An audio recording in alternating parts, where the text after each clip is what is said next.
tuned to OGBC 90.5 FM as we serve you this Tuesday edition of the Editorials and Violators is regarding right on.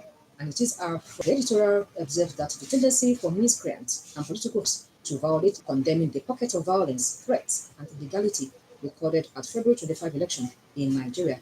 The Guardian opines that these clearly show that impunity against elections in the country cannot be wished away. It notes that this can only be curtailed when the violators are apprehended and punished according to law in a way that will send appropriate signals to other potential offenders.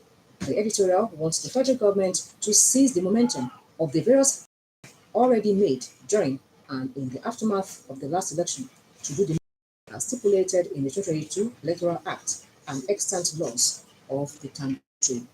The paper expresses sadness that 24 years into the Fourth Republic, Nigeria has largely contented itself with lip service as statement of intention without punishment of criminals who regularly violate elections and deprive them of the much desired credibility, fairness, and fairness. Next is the nation throwing its weight behind the guidelines barring governors, ministers, foreign missions, and other public servants from making cash withdrawals from public accounts.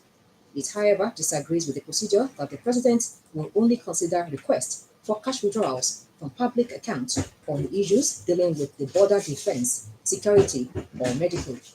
The editorial points out that Nigeria is supposed to be a federation. Therefore, the influence of the president on governors of the constituent part should be minimal, adding that the country cannot, at this stage of development, begin to imagine a situation where governors will be going cap in hand for such permission, maintaining that no president should be given such powers in the hope that there will not be abuses. It notes that democratic experiment in the country is still work in progress. The nation submits that inasmuch as the idea of discouraging cash withdrawals is good and welcome in principle to check the rate at which cash is being taken out of public accounts, it believes that there should rather be a regulatory body to consider such approvals on a case-by-case basis.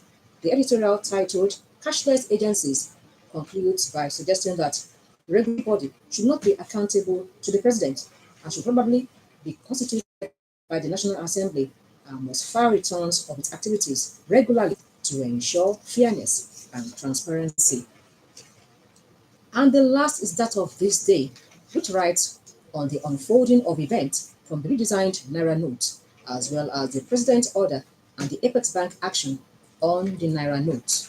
Writing under the title Naira Redesign and the Rule of Law, the paper describes the Friday judgment of the Supreme Court on the controversial Naira redesign policy as a freedom removed from democracy, and all that remains is a political shell with rituals.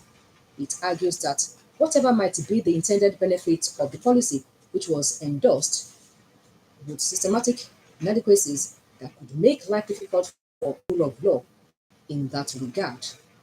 These days supports the apex court that President Muhammadu Buhari breached the fundamental in various ways, calling President Buhari's attention to the apex court's message that no one, no matter how highly placed, should be allowed to take laws into their hands or resort to self-help on any issue.